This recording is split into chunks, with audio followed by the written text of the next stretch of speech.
আসসালামু আলাইকুম ওয়া রাহমাতুল্লাহি ওয়া বারাকাতুহু। সম্মানিত দর্শক শ্রোতা, যারা দেশ ও দেশের বাইরে থেকে আমাদেরকে সরাসরি শুনছেন, সকলকে জানাই আন্তরিক মোবারকবাদ। আওয়ার ইসলাম আয়োজিত শিক্ষা পরামর্শ বিভাগের শুভ ইফতেতাহী অনুষ্ঠান। এই অনুষ্ঠানের মধ্য দিয়ে আমরা কওমি মাদ্রাসার কওমি সিলেবাসভুক্ত নানা কিতাবের পাঠের তরিকা এবং পাঠদান পদ্ধতি সম্পর্কে আলোচনা করব। এর বাইরে আমরা ছাত্রদের ভেতরে তৈরি হওয়া নানান প্রশ্ন, নানান জটিলতারও আমরা সহজ সমাধান দেওয়ার চেষ্টা করব ইনশাআল্লাহ। এর মধ্য দিয়ে আমাদের গঠনমূলক আত্মসমালোচনাও চলে আসতে পারে আলোচনায়। আমাদের অনুষ্ঠানে সম্মানিত অতিথি হিসাবে আছেন এবং বরাবর থাকবেন হযরত মাওলানা মুফতি আবু বকর সোহেল সাহেব হাফিজাহুল্লাহ দামাত বরকাতুহু। হুজুর একটা দীর্ঘ সময় যাবৎ জামিয়া ইসলামিয়া দারুল উলুম দিলুর মাদ্রাসায় শিক্ষা সচিবের দায়িত্ব পালন করছেন অত্যন্ত সুনামের সঙ্গে। সম্মানিত অতিথি, সম্মানিত শ্রোতাবৃন্দ, আপনারা স্বাধীনভাবে আপনাদের যে কোনো ধরনের প্রশ্ন আমাদের সরাসরি করতে পারেন লাইভে এসে, কমেন্টে। আমরা আপনাদের মূল্যবান মতামত এবং প্রশ্ন অত্যন্ত সাদরে গ্রহণ করব ইনশাআল্লাহ। তো আমরা আমাদের মূল পর্বে চলে যাচ্ছি। আসসালামু আলাইকুম ওয়া রাহমাতুল্লাহি ওয়া বারাকাতুহু। ওয়ালাইকুম আসসালাম ওয়া রাহমাতুল্লাহি ওয়া বারাকাতুহু। হুজুর কেমন আছেন? আলহামদুলিল্লাহ, আল্লাহ তাআলার মেহেরবানি, আল্লাহ তাআলা ভালো রেখেছে। হুজুর, শুরুতেই আপনার কাছে আমরা জানতে চাইব, অনেকেই আমাদের কওমি সিলেবাসটাকে বলে থাকে দরসে নিজামি। দরসে নিজামি বলতে আসলে আমরা কি বুঝি? সম্মানিত দর্শক শ্রোতা, আসলে আমাদের এই দরসে নিজামি, আমরা এই শব্দটার সাথে অনেক পরিচিত এবং এর সাথে সংশ্লিষ্ট মোটামুটিভাবে সংশ্লিষ্ট মহলে এ বিষয়ে অবগত আছেন। তো এই জন্য আজকে যেহেতু আমাদের মূল আলোচ্য বিষয় আরেকটা, আমরা সংক্ষেপে শুধু এতটুকু বলা যায়, আসলে দুইজন ব্যক্তি ছিলেন নিজামুদ্দিন নামে। একজনকে বলা হতো নিজামুদ্দিন সাহলাবি, যিনি 1677 থেকে 1678 সাল পর্যন্ত এই সময়ে একটা নতুন সিলেবাস তিনি আসলে নিয়ে এসেছিলেন। এটাকে দরসে নিজামি বলা হয়। আর কথিত আছে আরেকটা বিষয়, সেটা হচ্ছে ইরাকের বাগদাদে যেটা নিজামুল মুলক, তিনিও সেখানে একটি মাদ্রাসায়ে নিজামিয়া বা জামিয়া নিজামিয়া নামে তিনি একটি প্রতিষ্ঠান চালু করেছিলেন। ইমাম গাজ্জালী রহমতুল্লাহ আলাইহি সেই প্রতিষ্ঠানেরই একজন ছাত্র। তো আসলে কোনটাকে কেন্দ্র করে দরসে নিজামি বলা হয়, এ বিষয়ে আমরা যতটুকু আমাদের যাচাই মোতাবেক পৌঁছেছি, যিনি নিজামুল মুলক বাগদাদের, তো তার সে জামিয়া নিজামিয়া থেকে এই দরসে নিজামি এরকমের একটা কথা প্রচলিত থাকলেও এটি সঠিক নয়। মূলত আসলে যেটি পরবর্তীতে আমাদের হিন্দুস্তানের নিজামুদ্দিন সাহলাবি, যিনি 1677-78 দিকে তিনি যে সিলেবাস প্রবর্তন করেছেন, মূলত এটি হচ্ছে দরসে নিজামি। জাযাকাল্লাহ। হুজুরের কাছে আমাদের দ্বিতীয় প্রশ্ন আমরা করব। আমাদের কওমি মাদ্রাসায় একেবারে শুরুর দিকেই ক্লাস 4-5 বলতে পারি, যেটাকে আমরা আরবিতে ইবতেদাই বলে থাকি। তো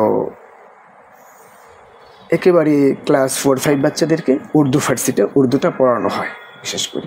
তো আসলে যে মাদ্রাসাগুলোতে উর্দু ফার্সি পড়ানোর গুরুত্বটা আসলে কতটুকু? জি, আসলে আজকে মূলত আমরা এটা নিয়ে আলোচনা করব যে আমাদের মাদ্রাসাগুলোতে আসলে কেন উর্দু ফার্সি পড়ানো হচ্ছে। এবং অনেক ভাইদের প্রশ্ন, বিশেষ করে যারা আলিম উলামা আছেন তাদের মনে এই প্রশ্নটা আছে, আমি এটা বলবো না। মূলত আসলে আমাদের যে সকল অভিভাবকরা যারা মাদ্রাসায় তাদের বাচ্চাদেরকে দেয়, যখন সে শুনতে পায় তুমি কি পড়াশোনা করো, তো সে যখন শোনে যে ও উর্দু পড়ে, সে ফার্সি পড়ে, তখন তাদের মনে এই প্রশ্নটা আসে যে আসলে আমার সন্তান যে উর্দু ফার্সি পড়ছে, তো এটা কেন? তো আমরা যদি আসলে এটার প্রেক্ষাপটটা একটু যাই,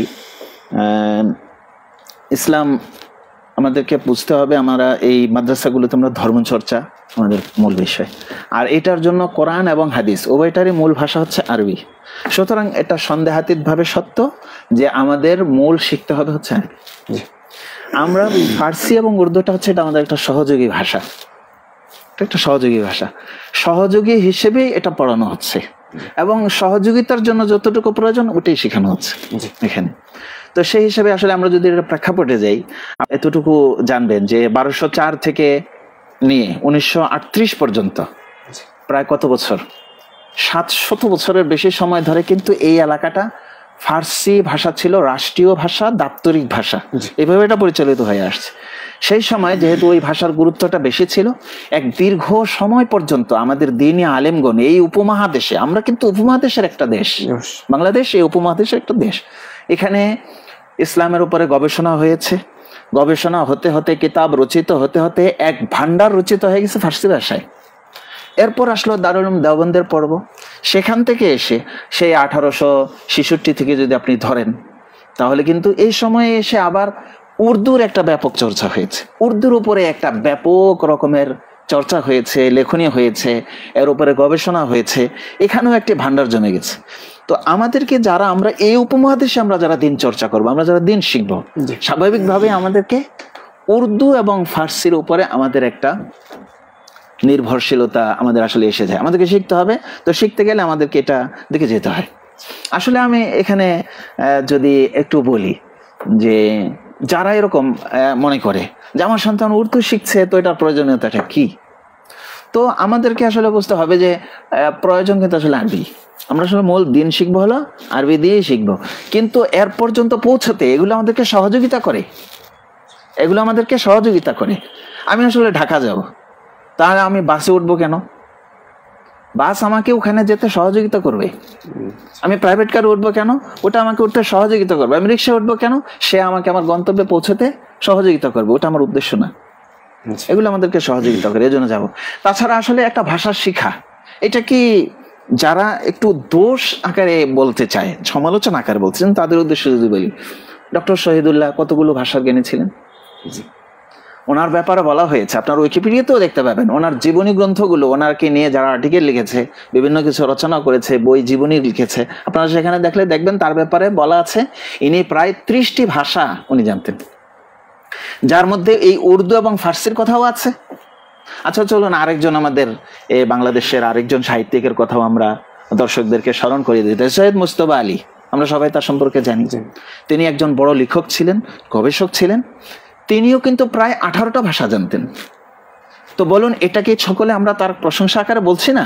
আমি তো মনে করি আমাদের ছাত্রদের জন্য এটি একটি প্রশংসার বিষয় যে তারা যেমনিভাবে বাংলা জানে, তেমনিভাবে তারা উর্দু জানে, তারা ফার্সি জানে, তারা আরবি জানে এবং প্রয়োজন পরিমাণে তারা ইংরেজিও জানে। এটা তো তাদের একটা প্রশংসার বিষয়। যেমন আমরা সেখানে প্রশংসার দৃষ্টিতে দেখতে পারলাম, আমরা গর্বের সাথে গৌরবের সাথে উল্লেখ করছি যে ডক্টর মোহাম্মদ শহীদুল্লাহ 30টি ভাষা জানতেন, এর মধ্যে প্রায় 16টা ভাষার উপরে তিনি পণ্ডিত মতো ছিলেন। তো এটা যদি তার জন্য গৌরবের বিষয় হয়, আমাদের জন্য কেন গৌরবের বিষয় হবে না? সৈয়দ মুজতবা আলীর জন্য যদি 18টা ভাষায় কথা বলতে জানে গৌরবের বিষয় হয়, আমাদের জন্য কেন হবে না? অবশ্যই গৌরবের। কিন্তু হুজুর, এই যে ছোট ছোট বাচ্চারা মাত্রই যারা হ্যাফজ কমপ্লিট করে আসলো, নুরানি মক্তব পড়ে আসলো, এটা বাচ্চাদের উপর কি এক রকমের চাপ হয়ে যায় কিনা? আমি যদি আপনাকে প্রশ্ন করি যে আসলে এই বাচ্চাদেরকে কেন আমরা উর্দু ফার্সি শিখাচ্ছি, তাহলে এটা কি তাদের জন্য চাপ হয়ে যাচ্ছে? আমাদের ঢাকা শহরে কি পরিমাণ ইংলিশ মিডিয়াম স্কুল আছে? আমি একটা তুলনার জন্য এসেছি, আমি এটাকে পছন্দ অপছন্দের দৃষ্টিতে আমি বলছি না। আমাদের দেশে কি পরিমাণ ইংলিশ মিডিয়াম স্কুল আছে? কোন বয়সে তারা পড়ছে?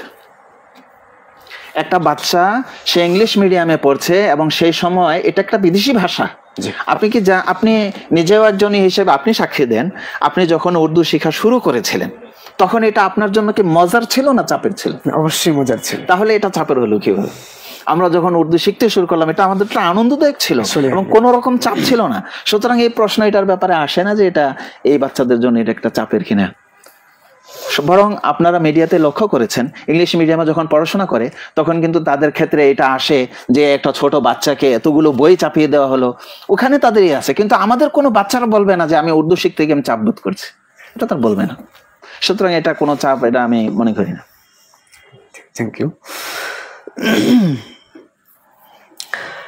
এই যে উর্দু ফার্সি পড়া হয়, তা আসলে যতখানি পড়ি আমরা উর্দু ফার্সি, অতটুকুতে কি আমাদের এই পরিমাণ দক্ষতা আসে যে আমরা নিজেদের মতো করে ভাষাটাকে, মানে যতখানি দখল থাকলে পরে ভাষা থেকে আমরা উপকৃত হতে পারি, অতটুকুন দখল কি আমাদের আসে? আমরা কি বলা যায় সাহিত্যিক বা এই জাতীয় একটা স্তরে পৌঁছতে পারি কিনা? আমাদের প্রথম লক্ষ্যটা কি? আসলে আমরা শুরুতে বলেছি যে আমরা আসলে দিন শেখার জন্য, যেহেতু আমাদের কোরআন আরবিতে, আমাদের হাদিস আরবিতে, তাহলে আমরা আসলে আরবি ভাষাটা শিখবো। আর আমরা উর্দু ফার্সি শিখছি কেন? এটা আমাদের সহযোগিতা করে। কি ধরনের সহযোগিতা করে আমরা হয়তো আলোচনায় চলে আসতে পারে। তো আমরা মূলত ওইটা শিখবো, আর এটা কিন্তু আমরা প্রয়োজন পরিমাণে শিখি। সুতরাং যদি এই ভাষার উপরে কেউ আমাদেরকে মনে করে যে উর্দুতে তারা সাহিত্যিক হয়ে যাচ্ছে না কেন, আমরা তো এই পরিমাণ এটাকে আমরা এই পর্যায়ে রাখিনি যেখান থেকে আমরা, ঠিক আমরা তবুও আপনারা দেখবেন যে আমাদের ছেলেরা, ওকে যদি আপনি উর্দু বলতে বলেন, সে লাগাতার উর্দু বলতে থাকবে। সে ভাষণ দিতে বলেন, সে একটা বক্তব্য দিবে, একটা সুশৃঙ্খল এবং সাবলীল একটা বক্তব্য সে দিতে পারবে। তাহলে কি বোঝা গেল? আমাদের যতটুকু প্রয়োজন এটা হচ্ছে, আর এর চেয়ে বেশি প্রয়োজন এটাকে আপনারা ঠিক এই হিসাবে দেখলে হবে না। আসলে আমরা এখানে আমাদের প্রয়োজনের জন্য এনেছি, আর ঠিক প্রয়োজনটা আলহামদুলিল্লাহ পুরো হচ্ছে, প্রয়োজনটা পুরো হচ্ছে। আমাদের ছেলেরা উর্দু ব্যাখ্যা গ্রন্থগুলো পড়তে পারছে, তারা সেখান থেকে যে জ্ঞানগুলো নিতে পারছে, তারা বিভিন্ন, হ্যাঁ, সেগুলো থেকে তারা কবিতাগুলো পড়তে পারছে, অনুবাদ করতে পারছে, মানুষকে ওয়াজ ময়দানে সেগুলো বুঝিয়ে দিতে পারছে, আর মর্ম তুলে ধরতে পারছে। আলহামদুলিল্লাহ প্রয়োজন পুরো হচ্ছে। এখানে আমরা এই ভাষাটাকে এই জন্য রাখি নাই যে এখান থেকে তারা কবি হয়ে যাবে, তারা সাহিত্যিক হয়ে যাবে। এটা আমাদের একটা সহযোগী ভাষা, এটা এই পর্যন্তই রাখা হচ্ছে। হ্যাঁ, আমাদেরকে আপনি প্রশ্ন করতে পারবেন যদি তার আরবিতে দুর্বল হয়, আরবিতে যদি দুর্বল হয় সেটা আমাদেরকে বলতে পারেন যে এই বিষয়টা তো আপনারা দক্ষ হতে হবে, এটা তো আপনাদের মূল, এটা আমাদের মূল বিষয়। আর সেখান থেকে যতটুকু প্রয়োজন এতটুকু শেখা হচ্ছে। জাযাকাল্লাহ। হুজুর, এমন তো নয় যে এই উর্দু ফার্সি আরবি মানে নানান ধরনের ভাষা একসঙ্গে পড়তে গিয়ে শেষ পর্যন্ত কোনোটাই ভালোভাবে শেখা হয়নি? আসলে আমাদের আলোচনা থেকে এটা চলে আসছে যে প্রথমত আপনি লক্ষ্য করবেন যে আমরা আরবি হচ্ছে আমাদের মূল ভাষা। এই আরবিতে এই বাংলার জমিনে সুলতান জৌক নদবীর মতো একজন সাহিত্যিক তৈরি হয়েছে। এই বাংলার জমিনে আবু তাহের মেজবাহ সাহেবের মতন একজন আরবি সাহিত্যিক তৈরি হয়েছে, যিনি এমন বই রচনা করেছেন যেগুলো পড়ে পড়ে এখন ছাত্ররা আলেম হচ্ছে। এসব বেশিকে পড়া ছাড়া কে আলেম হচ্ছে? এই সন্তান বাংলার জমিনে তৈরি হয়েছে, এই বাংলার মাদ্রাসাগুলোতে তৈরি হয়েছে। তিনি না ইন্ডিয়াতে গিয়েছেন, না আরব দেশে গিয়েছেন, সে বাংলায় আরবি শিখে, বাংলাদেশের আরবি শিখে সে একটা আধুনিক আরবির রূপ দান করতে পেরেছে, যেটা আরব বিশ্ব পর্যন্ত এটার উপর প্রশংসা করতে বাধ্য হচ্ছে।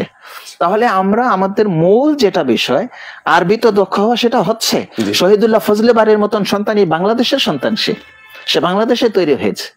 আমাদের নুরুল ইসলাম আদিব সাহেব হুজুরের মতন একজন সাহিত্যিক, যিনি একবারে তার নামের সাথে এখন আদিব চলে এসেছে, সাহিত্যিক চলে এসেছে। তাহলে আমাদের দেশে যে সাহিত্যিক তৈরি হয় এটা তো হচ্ছে।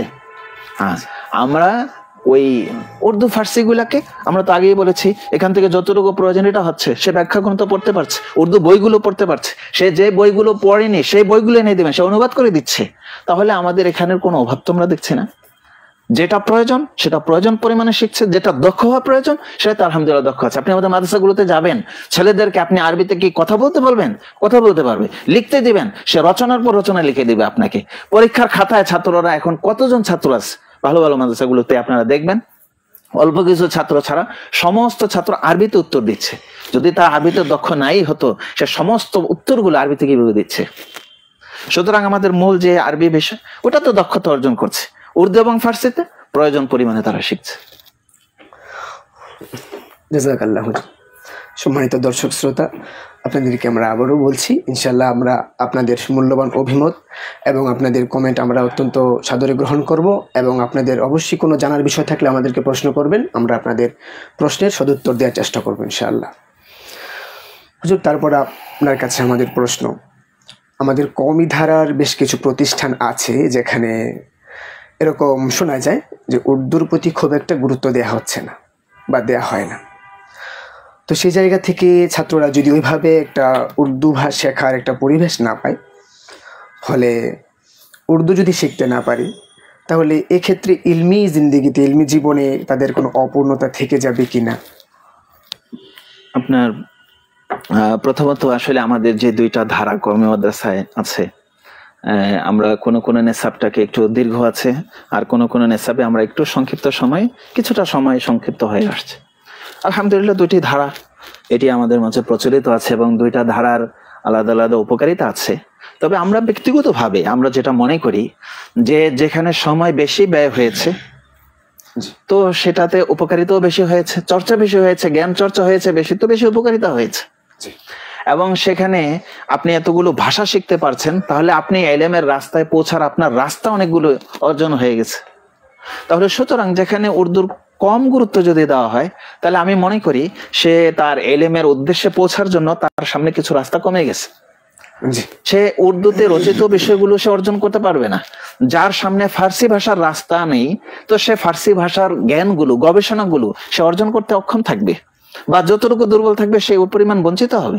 সুতরাং যদি এমন কোথাও থাকে, তাহলে এটি একটি প্রান্তিকতা বলা যেতে পারে যে আসলে সেখানে যদি ওগুলোও থাকতো, তাহলে তাদের ইলম থেকে এবং আমাদের দ্বীনি ইলমগুলোকে অর্জন করার ক্ষেত্রে তার সামনে বেশি মাধ্যম থাকতো এবং সে বেশি উপকৃত হতে পারত। জাযাকাল্লাহ হুজুর। আলহামদুলিল্লাহ, হুজুরের কাছে আমাদের এই প্রশ্নগুলো ছিল আজকের জন্য।